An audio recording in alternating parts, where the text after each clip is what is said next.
My hometown, Coulson, nestled close to family and enveloped by a familiar community, was a tranquil place. In our tight-knit circle, everyone was privy to each other's affairs. I often daydreamed of launching my own enterprise there, leading a simple, fulfilling existence with someone I loved. It wasn't a grandiose aspiration, but it was mine, grounded in the values I held dear: loyalty, diligence, and integrity. As the years passed, I forged a modest path that felt suitable for the unhurried rhythm of my hometown. After college, I met Becky, a woman from a vastly different background. She was the daughter of the local banker, raised in a world of privilege, a far cry from my more humble upbringing. Despite, or perhaps because of, our differences, we found common ground. I established a business, married Becky, and together we had 2 wonderful children. Life seemed to have finally fallen into a comfortable cadence, encompassing my family, my growing enterprise, and a future I felt certain of. But life has a peculiar way of seizing what you hold dear and scattering it to the winds. From a place of genuine happiness, married to Becky, raising our 2 kids, operating a successful business, and deeply rooted in the town I adored, I plummeted into a nightmare that unfolded in a matter of weeks. This is the narrative of how I went from the peak of contentment to the depths of despair in what felt like no time at all. I reside in Coulson, a small Midwestern town with a population of approximately 1,000. The closest sizable community, a town of 20,000, is about 60 miles away, with a few smaller towns in between. We have several convenience stores, smaller versions of big box retailers like Walmart, and general stores that primarily stock groceries, but also offer sections for toys, clothing, office supplies, and even fabric. We also have a small pharmacy, a local True Value hardware store, a farm supply store, coffee shops, a large local bank, a small credit union, and my computer services business. My company primarily provides IT consulting, selling hardware like computers, servers, and monitors, primarily to clients who want a comprehensive package, including network support. My clientele includes a bank, a hospital, and a school system. My nearest competitor is located in a larger city, although I have clients there as well, often troubleshooting their networks. Perhaps I should introduce myself. My name is Tim Mirren. I'm 30 years old, about 6 feet tall, and weigh around 180 pounds on a good day. Until recently, I was married to Becky Maines Mirren, who will soon remarry as our divorce is finalized. We were married for 7 years, years I believed were good, but apparently she felt differently, blindsiding me with a divorce announcement. We weren't high school sweethearts. We barely interacted in school, moving in different social circles. We attended the same university, but our paths rarely crossed socially. Becky, a local socialite, was the daughter of Ronald Maines, who owned the only bank in town, Maines Federal Bank. He lends to local farmers, the feed store, shops like Ned's Supermarket, and most other local businesses. Most residents here secure their auto and home loans through his bank, preferring to interact with their banker in person, which is why online banking hasn't gained much traction. Even I have a small operating loan from my former father-in-law. Returning to Becky, after we both earned our bachelor's degrees, she suddenly expressed interest in me. I had a crush on her in high school. She was a pretty blonde, with a good height and build, a cheerleader. Meanwhile, I was a quarterback in football, on the offensive line in basketball, ran track, and played center field in baseball. Becky wasn't arrogant, but she carried herself with a certain air. She dated Josh, the star quarterback and point guard, who later attended another university on a football scholarship, and that's where their relationship ended. During college, Becky and I didn't socialize in the same circles. She was a prominent member of her sorority, the largest on campus, while I was more of a tech enthusiast, dedicating hours outside of class to learning about hardware, software, and various systems. My major demanded considerable study time, and I held a job to cover what my small scholarship didn't. My dad managed Ned's Superstore, so we weren't wealthy, just comfortable enough to keep me off grants. To put it in perspective, You could quadruple the square footage of my parents' house, and it still wouldn't be as large as Ronald Mains's primary residence. During the summers, my dad and I would go fishing most weekends, while Becky and her parents would jet off to Aspen, Miami, Hawaii, or Maine for leisure. Do you get the picture? We were very different people who happened to grow up in the same small town. When I returned from college, Becky unexpectedly wanted to date me. It felt like she pursued me, and I never quite grasped why. Yes, I had started my business, but I was working solo. I had applied for a small business grant for startup capital, and by the end of the first year, I was making a modest profit. One evening, while we were both at a bar with a live band, Becky finally asked me to dance. We danced well together. My mom had insisted I learn various dances, so I held my own. When the bar closed, we parted ways with a kiss by her car, and she made me promise to call her the next day for a proper date. I was an only child. Something in my mother's womb had prevented other pregnancies. I must have been a miracle baby. Becky had a brother who left home at 18 and practically disappeared. I don't believe he was particularly fond of Ronald. A year after I graduated high school, my father died suddenly of a heart attack. Mom said he had been talking about mowing the lawn, and after a while, she noticed something protruding from the shed door at the back of the property, had lost consciousness. And by the time she discovered him, it was too late. The paramedics didn't even attempt resuscitation. He had been gone for too long. Becky attended the funeral, although we had only been on a few dates. I was grateful for her presence at the cemetery. She stood by my side, holding my hand as I wept. She was kind to my mother and supportive of our small family. My mom's house was fully paid for, and Dad's life insurance provided her with a stable income, if she was careful. Thank goodness for that, considering how things eventually unfolded. The old joke about a guy chasing a girl until she catches him rings true in my case. I wasn't pursuing Becky. She pursued me. She initiated our dates, and she led the way in our intimate life. I won't elaborate, but suffice it to say, we were well matched. We began dating exclusively, at least as far as I knew. I didn't hear any rumors of her seeing other people, and we were together 2 or 3 times a week. Some days I traveled to remote areas where large farms wanted to connect all their equipment and home computers to Wi-Fi, overcoming the logistical difficulties of distance. I don't know if Becky stayed at her parents' house on the nights I was away. Oh, I forgot to mention Becky's job. Her major was in women's studies, so she couldn't find suitable employment in Coulson and ended up working for her father. She started as a teller and quickly rose to become vice president of the lending department. Sure, it was nepotism, but she dedicated herself to the role, gaining experience in banking, as her father had hoped. Looking back, I realize I was lured into marriage under false pretenses. One evening before Christmas that year, Becky informed me she was pregnant and asked what I intended to do. Guided by my parents' values, I proposed on the spot. I should have questioned her timing when she and her mother selected a wedding date 7 months after the engagement. By the time I realized she had fabricated the pregnancy, it was too late. Plans were underway, and invitations had been sent. When I confronted Becky, she dismissed it with a shrug.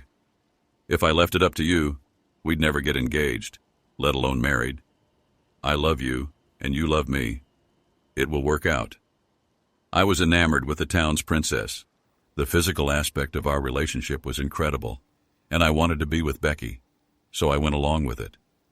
Even after discovering her deception, I didn't look back. The wedding was the grandest anyone could recall in town. We even held it on a Sunday afternoon so all the businesses could close. The celebration was extraordinary, organized by a team from the nearby urban area. Our honeymoon was in Barbados, where Becky discovered a clothing-optional beach and spent most of our time there sunbathing nude. Our time together was filled with passion and adventure as we explored the island by scooter and snorkeled in the crystal-clear Caribbean waters. After 2 indulgent weeks, we returned home and resumed our work. After the honeymoon, I hired my first employee, and by the time our marriage ended, I had 3 technicians and an accounting secretary. About a year into our marriage, Becky announced she was pregnant.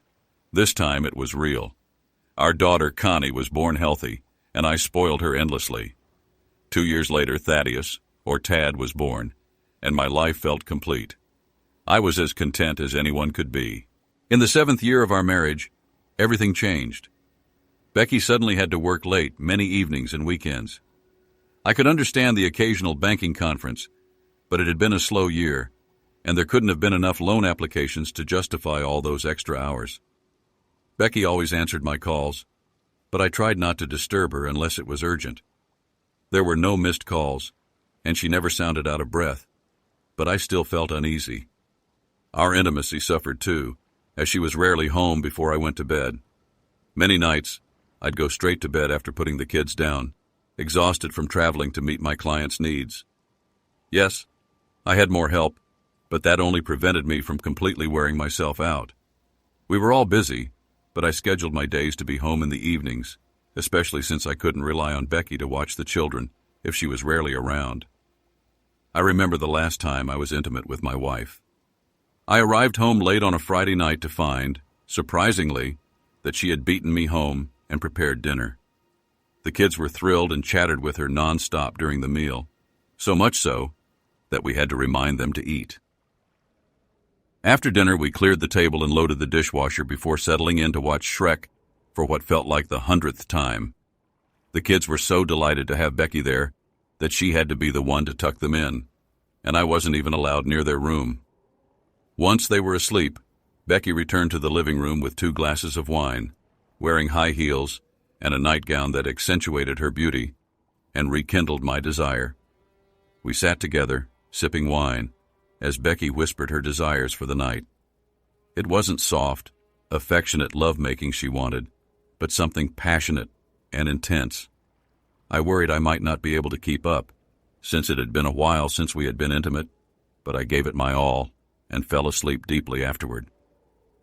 On Saturday morning, I awoke to find Becky already dressed, standing beside the bed with an envelope in her hand.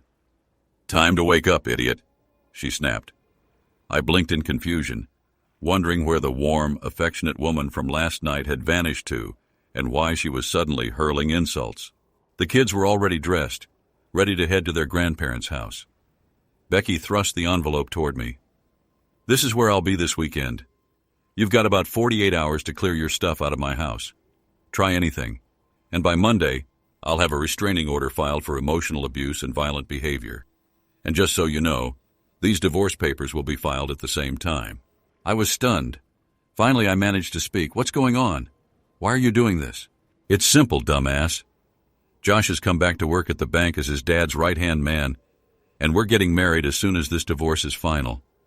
We've been back together for months, and now it's time to make it official." She delivered one last blow. "Oh, and since Josh can't have kids, he wants to adopt Constance and Thaddeus. They'll be called by their real names, not those silly nicknames you gave them."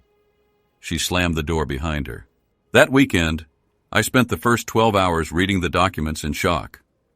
Rebecca, no longer Becky in my mind, was demanding the house and my business. The terms stated I could continue working for the business, but at minimum wage, less than my other employees. She wanted full custody and child support I could never afford, along with alimony, even though her income was significantly higher than mine. Her car would remain hers, while mine was company property, which I could only drive if I remained employed there. She had already drained our joint savings, leaving me with only a few dollars. Eventually, I stopped reading and decided to take action. I called everyone I thought might help. Most of our friends sided with her, but a few old schoolmates helped me load a trailer with items Becky wouldn't want. With no place to stay, I ended up at my workplace, where there was an old building with a small, run-down apartment upstairs. I spent Sunday cleaning, setting up an air mattress, and borrowing some used furniture and kitchen supplies from friends. On Monday morning, exhausted and sore, I took a cold shower, shaved, and prepared to face court. Judge Gavin presided over the case, and a deep sense of foreboding settled over me. He had close ties to the Maines family, frequently attending their events, and likely held loans with Maines Federal Bank. His first question cut through the tension, directed squarely at me. "Mr. Mirren, why don't you have legal representation?" he asked. "Judge, I'm sorry," I replied, trying to keep my voice steady.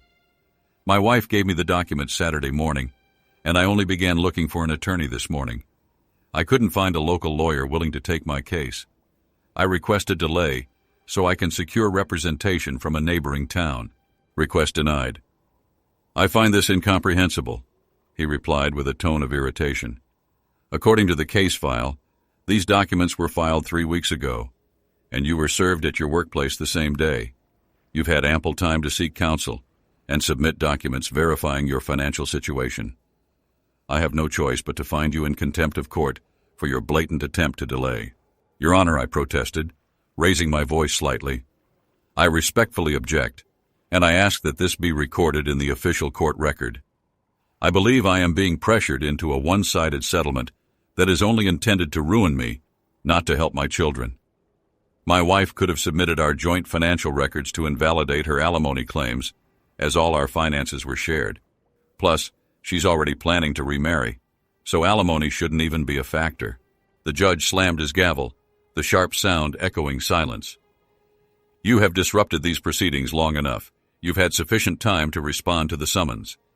I rule in favor of the plaintiff." He banged the gavel again and left the room without further comment. I sat there stunned. In minutes, I had lost my marriage, nearly all contact with my children, and control of my business. I looked over at my ex-wife, Rebecca, who at least had the decency to look slightly guilty, until she straightened up, her expression cold and smug. "You better get to work," she said icily. "I'm not paying you to sit there like someone just ruined your day." Hatred rose within me, but I forced myself to stay calm, noting Josh's close, unfriendly watch. I realized that losing control could land me in jail, which was exactly what they wanted. Joshua and Rebecca, along with their lawyer, got up and walked out of the courtroom. I waited quietly until I was sure they had left the building. The bailiff approached me, speaking in a low voice. "They should be out by now. Josh's buddies are watching them, but you know the Maine's influence here and across the whole region," he said, glancing around cautiously. "Find a lawyer in the state capital. That's far enough. We support you and understand, but we can't afford to be found out." I nodded, murmuring a quiet thank you. When I finally left the courthouse, I noticed several uniformed officers stationed outside, watching me leave. I headed to my office, my mind racing. Oddly enough, neither Rebecca nor Joshua had shown up yet to flaunt their victory or assert control. Strange, I thought. I expected them to come here right away, gloating in front of everyone. With their absence, I made sure the staff was focused on work, then wrote a check and sent Stacy, our accountant, to the bank to withdraw cash. "Tell them I'm heading out of town to service remote clients and need cash," I instructed. I figured going myself could lead to a block on my account. The funds, unless there's a court order stating otherwise. They shouldn't deny access to the business accounts. Stacy nodded, and once she left, I evaluated my options. There was just enough to cover payroll for the next week, and I wanted to ensure my employees weren't the ones to suffer. I withdrew a few thousand, emptied the petty cash drawer, and left the rest for Rebecca and Joshua. Let them handle the mess they'd created. I walked out, bitterness in my gut and a simmering resolve for revenge. Hours later, Rebecca and Joshua finally arrived, strutting as if they already owned the place. They went straight to Stacy, showing her court documents confirming the transfer of ownership and informing her that I was now just a manager, not an owner. They didn't mention my reduced salary in public, but I knew Stacy would soon tell the others. I kept my distance, giving a polite excuse that I had to visit a client, and left the office. Staying risked violating Rebecca's restraining order, which prevented me from coming within 30 meters of her. I wasn't about to give them any more leverage. That evening I went to a bar owned by a client of mine. As I approached, he gave me an apologetic look. "Sorry, Tim. I can't serve you," he said quietly. "Word's out. If anyone here serves or talks to you, they risk losing their loan terms. I hope you understand." He winked, glancing subtly toward the back door, and I got the message. Going around back, he met me with a six-pack of my favorite beer. "Tim, I'm really sorry. Take this. On me. I hope the Maines back off and let you live in peace." I thanked him, took the beer, and slipped back into the shadows. Later that night, as I returned to my lonely apartment, I found a mattress and box springs left by my door. It wasn't new, but it was serviceable, better than the air mattress at least. I'd have a decent place to sleep. After setting up the bed and putting the beer on ice, I settled in. It was the best night's sleep I'd had in a while, thanks to a decent mattress and a few cold beers. The next day I tried buying groceries at Ned's.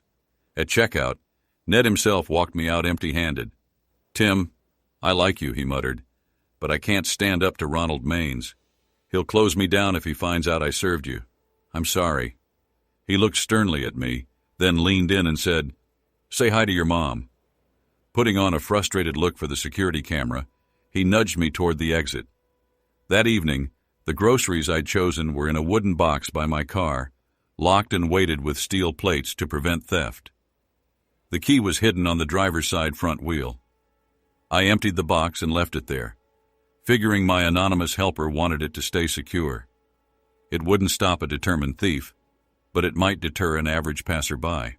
I went out of town for a few days to work with some clients, and a plan started forming in my mind. Since I couldn't get what I needed locally, I stopped at small service stations outside town to buy a few cans of fuel, regular gas and diesel, every time I left town. I picked up more supplies to carry out my plan. Meanwhile, Rebecca and Joshua tried to make my life hell. I had to change my phone number because she was calling nonstop. Then a cop confronted me, accusing me of violating the restraining order. I pointed out I hadn't even answered her calls, so I couldn't have violated anything. He told me to stop causing trouble and left. It reached the point where I couldn't even fill up my own company car with gas. I had to send someone else to refuel so I could keep working. My plan finally came together when Rebecca began maltreating my mother, calling her multiple times daily, pushing her to apply for a reverse mortgage. The county even claimed they hadn't received her tax payment. When I called the tax office, the official whispered that Ronald Maines was pressuring him to cause trouble for her. That was the last straw. He couldn't legally pressure her on the mortgage, but he was relentless in other ways, adding needless stress to her life. I needed just 1 week to finalize everything. I planned to act in the middle of the night when only a couple of cops were on duty, typically sleeping in their cars. During the day, I would sneak off to another city to rest in my car, staying low-key. I also bought an old rattling pickup truck from a farmer about 40 miles away, purposely delaying the registration as the plates were still valid for a few more months.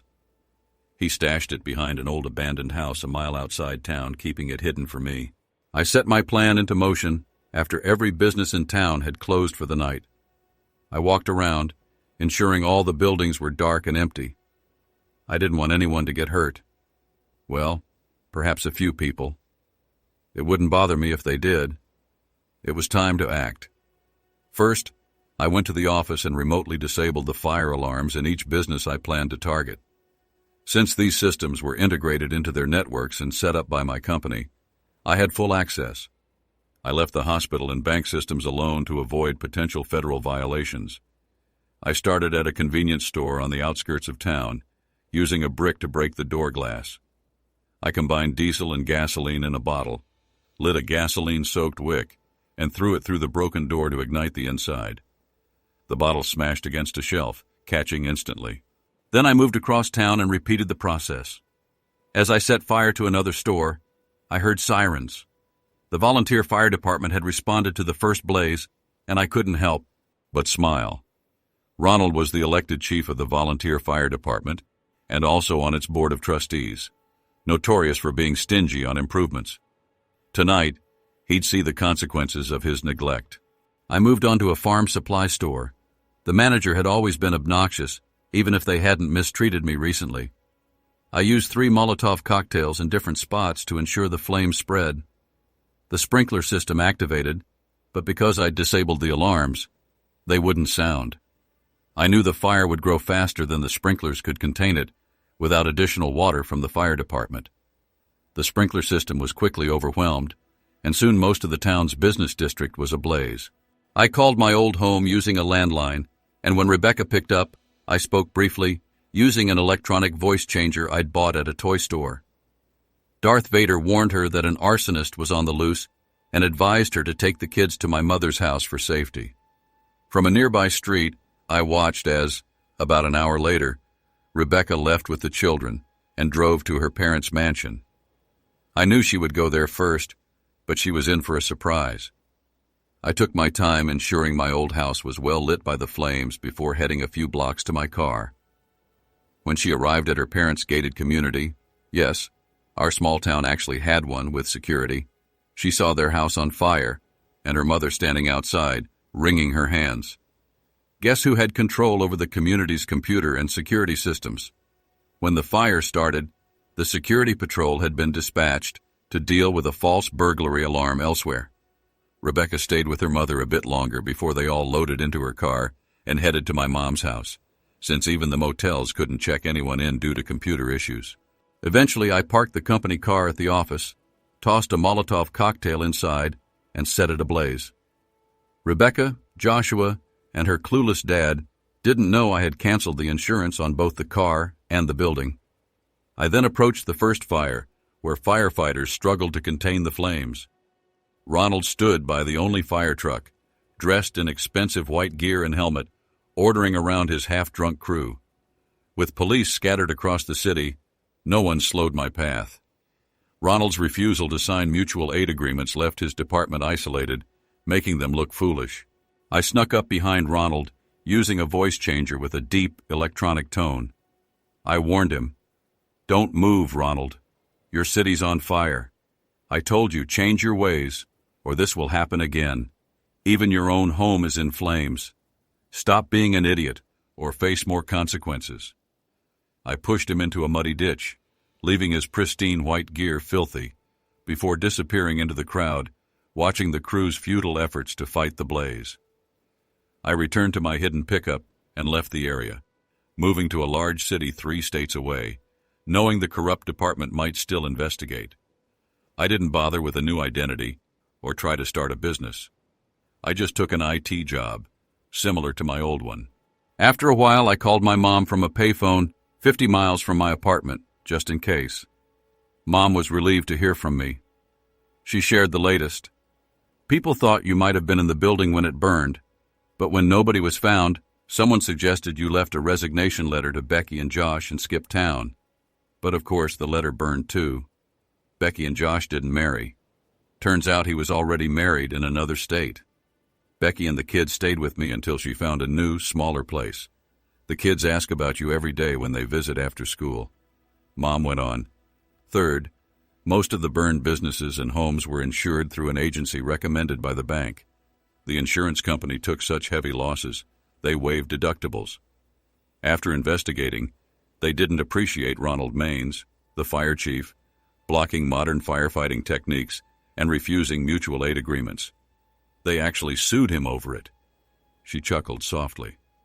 "Fourth, a new bank opened here, giving out loans to burned businesses, which hurt Maine's Federal Bank's profits.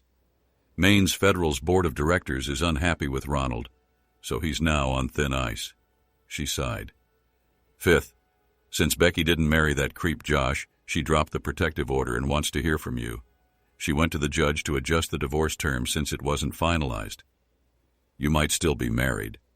Mom continued. "Sixth, did you know Judge Gavin had a hidden car collection? It burned that night too, now reduced to scrap. Ronald insured the cars cheaply, so the judge lost over $1 million. He's not a fan of Ronald now." She took a breath. "We're looking for a new police chief. The sheriff isn't running again, and several deputies resigned. Becky's parents are looking for housing. Their home was completely destroyed, and with few builders available, it could be years before they have a new house." Mom laughed a bit. Becky's mom even asked if I'd sell or rent my house to them.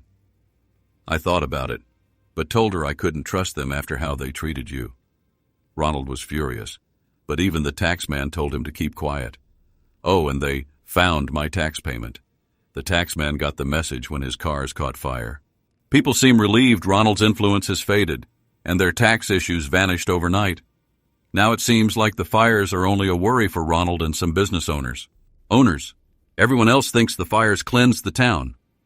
She paused, then asked, "So when are you coming to see your old mom and the kids?" I grinned. "I think I'll plan a trip home soon," I replied, "though I may need a better car this time. The last one barely made it." "See you soon, Mom," I promised. When I stopped telling my story, I realized I'd survived the harsh terms of my unexpected divorce and managed to take revenge on my ex-wife, her lover, and her father without anyone dying. Only a few volunteer firefighters suffered minor injuries at the fires they could reach. I set my ex-wife's house on fire after warning her to leave, using a voice synthesizer. When she tried to go to her parents' house, she found it also in flames. Afterward, I moved far away and settled into a new city. Still, when I spoke about my hometown and my mother's house, it was hard not to think of it as home. Now it's just a memory. Nearly 3 years have passed since my marriage blew up. My ex-wife, her lover, and my ex-father-in-law seem to have conspired against me. If she had just told me she'd fallen for her old friend, I would have been hurt, but might have understood. But they aimed to destroy me, taking my children, stripping me of my business, and assigning me a low-wage job with high child support and alimony. I felt so alone that I didn't think a fair outcome was possible, even in the state capital, with Ronald Main's influence reaching everywhere. Friends in town helped me quietly, though they couldn't openly defy the powerful Maine's Federal Bank. I tried to avoid letting my actions impact them, though some may have suffered indirectly. That night I wasn't sure if law enforcement would come after me, so I didn't hide but kept my location private. Even my mother didn't know where I lived. My company, a large regional firm with centralized HR, kept my personal details confidential. Occasionally, Rebecca's lawyer, or even Rebecca herself, tried to locate me through HR, sometimes posing as my mother. I changed phones and called my mother only after driving some distance. Eventually, I'd text her first to confirm it was me. We'd talk about local gossip and, inevitably, about my ex-wife and her father. After Joshua admitted to being married and left town, Rebecca claimed she was still my wife, begging my mother to make me return. Mom would laugh, saying there was little chance of that. She'd share how Rebecca and the kids often asked about me over the years. I secretly visited home to check on my mom and ensure she hadn't shared my whereabouts. I eventually got rid of my old truck and saved up to buy a reliable car with cash. I avoided loans. My ex-father-in-law's bank marked me as delinquent, which ruined my credit. I didn't trust banks anymore and paid cash for everything to avoid a paper trail. I avoided any transportation that could track my movements, paid cash for fuel, and always kept a stash of cash in different places. After some research, I chose a common car make and color, buying an older, fuel-efficient model. I found clean, quiet, non-chain motels along my routes that took cash, keeping my travels untraceable. Yes, that's what I meant by routes. I have multiple routes I use when I travel. Sometimes I'd add a few hundred miles to my route home to keep my trips unpredictable, just in case my ex-wife caught wind and sent an investigator after me. People might shrug, but with almost my entire hometown, people I grew up and did business with, turning against me thanks to her and her father's vendetta, a little paranoia feels justified. Some, like my mother, still think I should go back to my ex, but that's never happening. I'd occasionally take a week off and head to Coulson to see my mom and kids. From our phone calls, I knew Constance and Thaddeus spent every afternoon at their mother's until she finished her long work hours. Rebecca was stretched thin, managing my old IT business and competing for clients. My mom told me that several of my old clients said they'd switch back to me if I opened a new business. It was tempting, but after all that happened, it didn't feel like my hometown anymore. So, I'd arrive unannounced to avoid my mother tipping off Rebecca. I'd greet my kids by the names I preferred, Connie, Tad, and they'd jump into my arms, excited to share everything since my last visit. Then we'd all hop in the car, including Mom, and drive to a community an hour away. We'd spend the day together, eating, catching a movie, visiting a children's museum, feeding ducks at the park. I'd talk with the kids and catch up with my mom, who'd inevitably give me a lecture about forgiveness. I'd just nod and let her talk. But it didn't change a thing. Mom often told me how sad Rebecca seemed, never smiling, always asking about me, supposedly wanting forgiveness for what she'd done. Yet she never actually asked me for forgiveness, and Mom never mentioned if Rebecca even loved me. One day, I caught Mom secretly texting Rebecca from my phone. My first instinct was to yell, but I reminded myself that she was my mother, the one who had raised me. I took a deep breath and calmly asked what she was trying to do. "Tim, Rebecca's worried you might hijack the kids. She just wants to know they're safe. She's their mother after all," Mom explained. "Well, I don't trust her," I replied. "She's proven to be deceitful, and if she knew where we were, the police would probably show up. Show up in minutes." I held back harsher words with the kids nearby, but soon enough, 3 police cars pulled into the restaurant parking lot where we'd been eating, confirming my suspicions. They didn't recognize my car and eventually left without approaching us. Mom was stunned, realizing that Rebecca had manipulated her. "Becky just wants to know where we are so she can join us and talk. You two need to sit down and figure this out." I shook my head. "Why don't you call her now and see what she has to say?" I handed her the phone, and she put it on speaker. Rebecca's voice came through immediately, frantic. "Did they catch him? Was he arrested?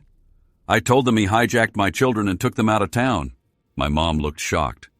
She couldn't believe Rebecca would try to have me arrested for visiting my own kids, a right clearly stated in the court documents. Finally, Mom responded, "No, Tim saw me text you, and we left. We watched from the parking lot as the police arrived. Why would you do this to him? I thought you'd join us, not send the police." Rebecca quickly changed her tone, trying to downplay the situation. "Margaret, I just wanted him to talk to me. I thought if he was detained, he'd have to speak to me. I planned to drop the charges right after." I shook my head in disgust, knowing she'd only drop the charges if I agreed to something that benefited her and injured me. Then Rebecca asked, "Where are you? I want my kids safe with me." I couldn't hold back. "Listen, they're safe with me and Mom. We're heading home tonight. I didn't hijack them, and the only threat here is your manipulation. If the police arrested me, our kids would see it was on their mother's orders. Have you thought about what that does to their trust in you? And why would I ever take them from you?" As I drove out of the parking lot, I suspected Rebecca might be searching for us nearby. Mom gave me a disapproving look, but stayed silent. I made one last remark to Rebecca. "We're going home now. You'll have to find another excuse to get me arrested." Mom turned off the speakerphone as the kids started crying, sensing my anger. She spoke softly to Rebecca, then hung up and reassured Connie and Tad, who slowly calmed down as we drove. The whole way, I was anxious, half expecting to be pulled over. I reminded myself that no one knew my car's make or color, but I kept checking the mirrors and made sure not to speed. When we reached Coulson, I took a longer route and circled the neighborhood to ensure there was no setup at my mom's house. Satisfied, I dropped off Mom and the kids, then quickly drove off and returned later, cautiously avoiding detection. I usually rented a motel a few miles from town, visiting the kids each day for a week. But with Rebecca possibly watching them, I drove a few hours away before stopping for the night. I knew something had to change. I decided to contact Rebecca, using the motel's Wi-Fi. I set up a video call so she could see how upset I was, ensuring nothing identifiable was visible behind me. I planned to leave right after the call to prevent any chance of her tracking me through the motel's IP. When I made my first video call attempt, it connected right away, and Rebecca answered instantly. Seeing her wasn't something I wanted, but I knew it was part of the game I had to play. Even after 3 years, she still looked good, though I reminded myself that her beauty was only skin deep. "Tim, I'm glad to see you," she said. "Why didn't you come over to see the kids?" "Because I never know if the police will be waiting for me," I replied. "It seems someone's decided I'm the root of all your family's problems." "Tim, no one's looking for you," she assured me. "The state police and an arson investigator did come around, but they found nothing definitive.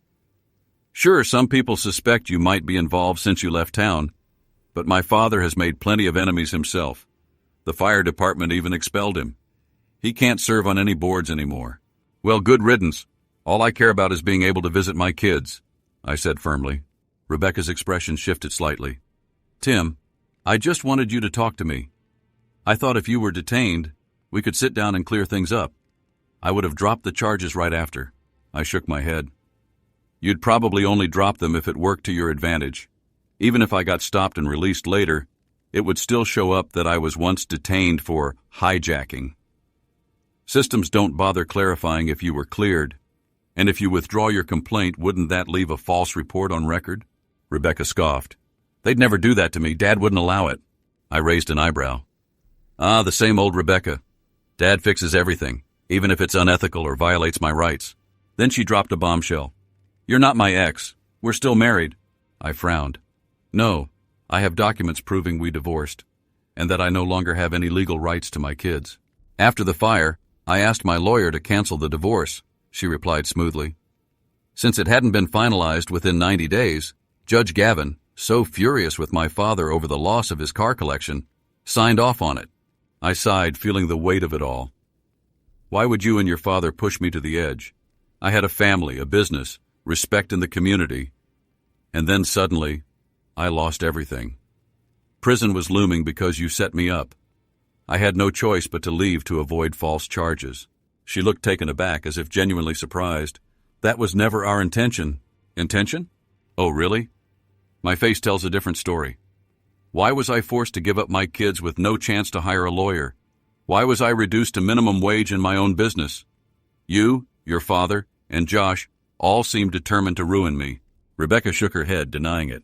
Sure, I said, my voice dripping with sarcasm. You really cared about my interests. Just to remind me who held the power, you had me in your bed one night, then took my kids the next morning and called me every name in the book. You shattered my world and even tried to evict my mother on a bogus tax charge. No, she protested. Dad would never be that cruel. He'd never damage your family. I laughed, but it came out harsh and bitter. If you'd just told me you'd fallen for Josh again, I would have let you go. But instead, your dad thought that keeping the kids would tie me down, forcing me to keep paying the bills to maintain your family's lifestyle. Rebecca's tone softened slightly. Dad said it would prevent you from suing for custody. He thought this would stabilize everything. Well, it didn't, I shot back. Instead, he spread rumors about me so I couldn't even buy groceries or gas without facing judgment. You both tried to take everything from me, and you even went after my mother. That was my breaking point. I couldn't let you destroy her too. I'd let too much slip. I just hoped Rebecca hadn't taken notes. Giving Ronald anything he could use against me would be a disaster. Fighting to control my anger, I ended the call. I knew I needed to leave immediately. Despite my exhaustion, I drove a few hundred miles in the opposite direction, finally pulling off a quiet road and hiding behind a thick grove of trees to sleep. This was the closest call I'd had during one of my secret visits to see the kids. I stayed cautious, using different phones and even Skype sometimes to see my kids, growing up fast. I finally saved enough to hire a lawyer and paid in cash to discreetly check my marital status and parental rights. Rebecca hadn't been lying. We were still legally married. I stopped the child support deductions from my paycheck and instead sent money to my mom, instructing her to spend it on Connie and Tad, not Rebecca. The lawyer also discovered that the kids' adoption had been canceled. Josh had apparently lost interest when he didn't get the benefits he'd expected. Knowing I was still legally married, I filed for divorce, even though it meant returning to my hometown for a hearing. Despite my lawyer's confidence that the arson case was closed, I stayed cautious.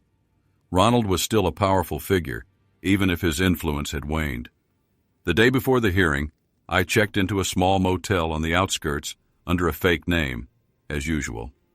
The motel owner knew me and respected my privacy.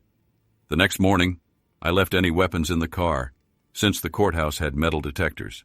When the hearing began, Judge Gavin, yes, the same judge from before, asked Rebecca and her lawyer what they wanted from the case. Surprisingly, Rebecca claimed she wanted counseling and reconciliation, painting our marriage as one big misunderstanding. She portrayed me as a neglectful husband who'd abandoned his family. My lawyer then got her turn to respond. I had been upfront with her, even about my night of revenge, though she wisely avoided mentioning it. Instead, she exposed the public details of my initial divorce proceedings, reminding the judge of his own role in them. Judge Gavin looked at me, suddenly seeming uneasy, perhaps thinking about his new car collection. He sat back quietly, listening as my lawyer continued. But when she brought up Rebecca's attempt to have me arrested for hijacking my own kids, he leaned forward, focusing on Rebecca. "Is this true?" he asked. "Did you file a report that Mr. Mirren abducted the children, even though his visitation rights allowed him to see them any time?" Rebecca, looking caught, glanced at her lawyer for help, but he stayed silent. The judge pressed on. "Why would Tim come back here to be with you again? This man was humiliated and ostracized in his hometown. His mother was maltreated too. Why should he want to reconcile? Is it for the children's sake, or for some self-serving reason of yours? Do you expect him to endure the same mistreatment if things fall apart again?" Before Rebecca could answer, her lawyer sprang up, requesting a brief recess and a private meeting with the judge. My lawyer shrugged but didn't object, and the judge granted the break. Both lawyers and the judge left the room, returning shortly with expressions that said it all. The judge looked furious. Rebecca's lawyer seemed ashamed, and my lawyer was smiling. When the hearing resumed, Judge Gavin called an unexpected witness. "Ronald Maines, please take the oath and come to the stand." I hadn't known my father-in-law was present. Ronald strode up, casting me a nasty look, and took the oath with a smug air, as if he owned the courtroom. The judge began, "Mr. Maines, tell us why you're here and what you can contribute to this case." Ronald glared at the judge and started ranting. "I don't know why my foolish daughter wants that pathetic fool back. He's caused us nothing but trouble. I want him locked up and forgotten." The judge banged his gavel, stopping Ronald's tirade. "Your daughter's lawyer indicated you have something relevant to share. Please do so." Unfazed, Ronald continued, "I never wanted my daughter to marry this nobody. When she introduced him, I tolerated it, until Joshua Webster started working for me. I arranged for Joshua to spend time with Rebecca, hoping he'd win her over. Eventually she fell for him, though it's a shame she didn't have his child." The judge interrupted. "And were you aware Joshua was already married with children?" Ronald barely blinked as he spoke. "The plan was for him to divorce quietly and adopt Constance and Thaddeus, just as I'd wanted from the beginning. Mirren should never have wed anyone related to me. I despise seeing him at my table." The judge listened without interruption before asking, "Was your intent to force Mr. Mirren out of town or into prison?" "Prison was the goal," Ronald replied coolly, "so we'd have grounds to keep him away from my daughter and her children." The judge's gaze sharpened. "So you used your influence to maltreat Mr. Mirren, creating circumstances to provoke him into breaking the law, and encouraged your daughter to call him and report fabricated violations?" Ronald smirked. "Yes, Judge, it was my idea. I told Rebecca to call him, then reported him to the police myself. No idea why he was never arrested." The judge nodded, his face unreadable. "Thank you, Mr. Maines. You're dismissed." Ronald left the stand with a sour look that deepened as the judge continued. "Mr. Maines, I'm submitting the trial record to the district attorney for possible charges. You misused your power to persecute this man, and regrettably, I enabled it. This is something I intend to correct." Ronald's face fell, realizing his influence was no longer untouchable. He glanced at the judge, who simply smiled before lowering his head and leaving. Turning to Rebecca's lawyer, the judge asked, "Do you have anything further before I make my decision?" Rebecca's lawyer stood quickly. "Your Honor, my client had no knowledge of her father and Joshua's plans. She was as much a sufferer as Mr. Mirren, which is why she requested counseling to rebuild their marriage." Judge Gavin turned his gaze to me and my lawyer. We both shook our heads, signaling we had nothing more to add. Then he addressed Rebecca directly. "I'm sorry, Rebecca, but even if you were misled, it doesn't excuse the way you treated your husband," he said firmly. "You attempted to have him arrested on false charges. I honestly don't see how he could ever forgive you enough to let you back into his life." Suddenly, Rebecca jumped up, crying, declaring that she loved me and needed me back for the children's sake. Her lawyer quickly guided her to sit down before the judge could cite her for contempt. Judge Gavin resumed, unperturbed. "If your husband had requested full custody, I might have granted it based on your treatment of him, but he has shown himself to be the better person in all this. His terms are more than fair. He hasn't even demanded the return of his business. I'm ruling in favor of the plaintiff." With that, he struck his gavel and exited the courtroom. In that moment, I felt truly free. Rebecca sat beside her lawyer, sobbing as he tried to console her. My lawyer turned to me, shaking my hand.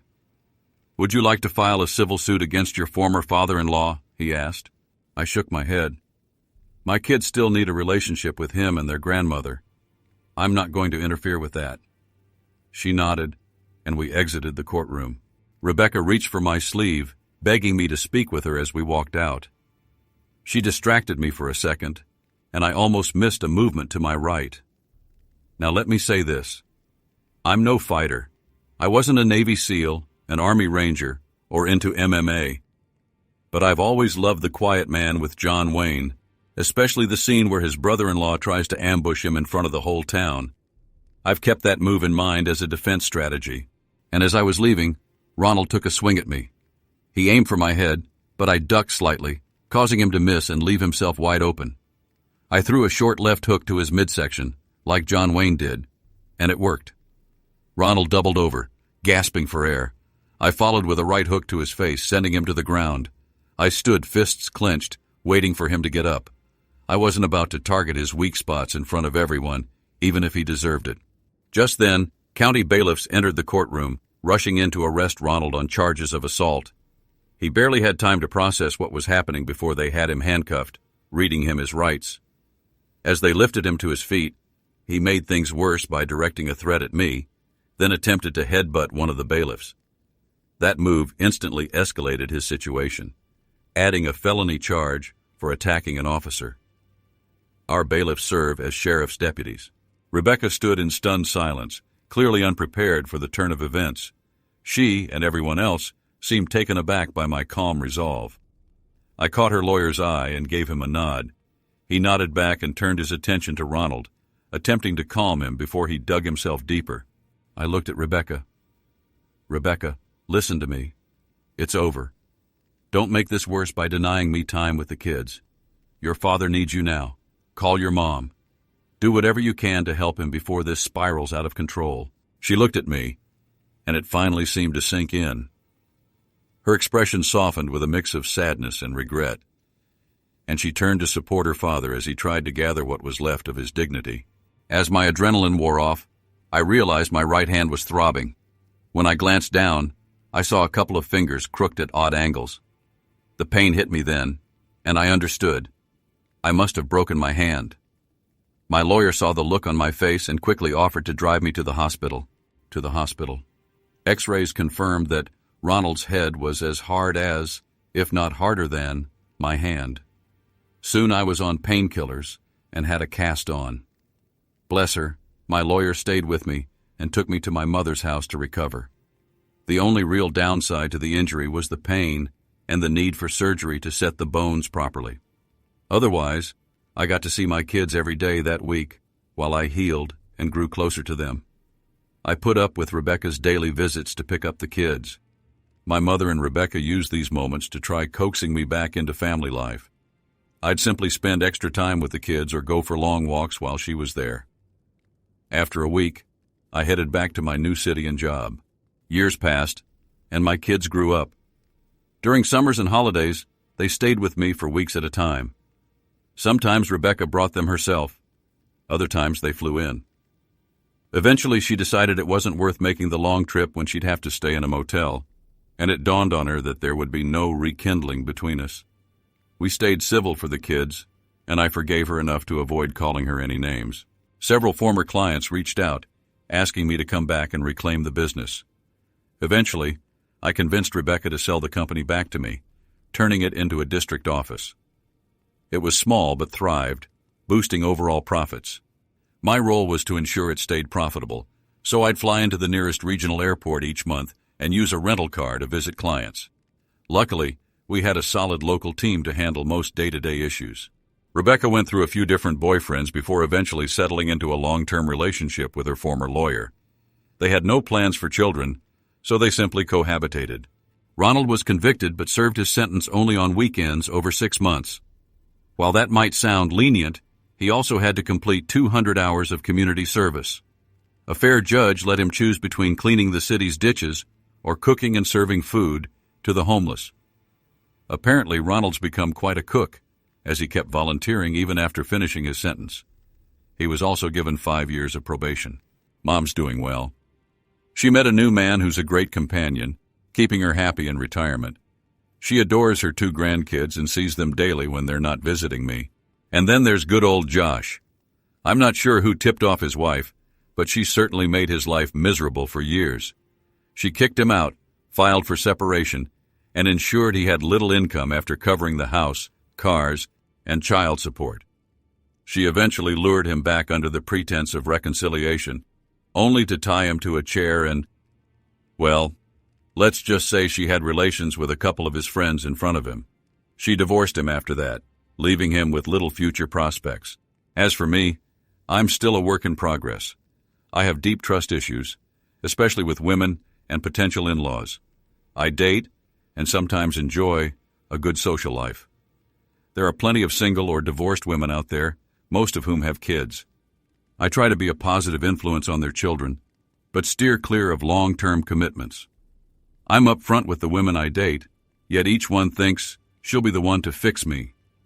But something always surfaces that convinces me a lasting relationship isn't in the cards. I work with a therapist, and we're working on those trust issues. I now own a 3-bedroom house, fully paid for in cash. I still don't have much trust in banks, although my credit score has improved, thanks in part to my ex-father-in-law. Without me asking, he corrected his reports to the credit bureaus. Maybe I should have punched him at the start of our relationship. Then again, that probably wouldn't have changed anything. All things considered, I'm not unhappy with my life. Sure, I miss the closeness of a close relationship, but seeing so many marriages crumble around me, I don't feel out of step with the times. As the saying goes, life goes on.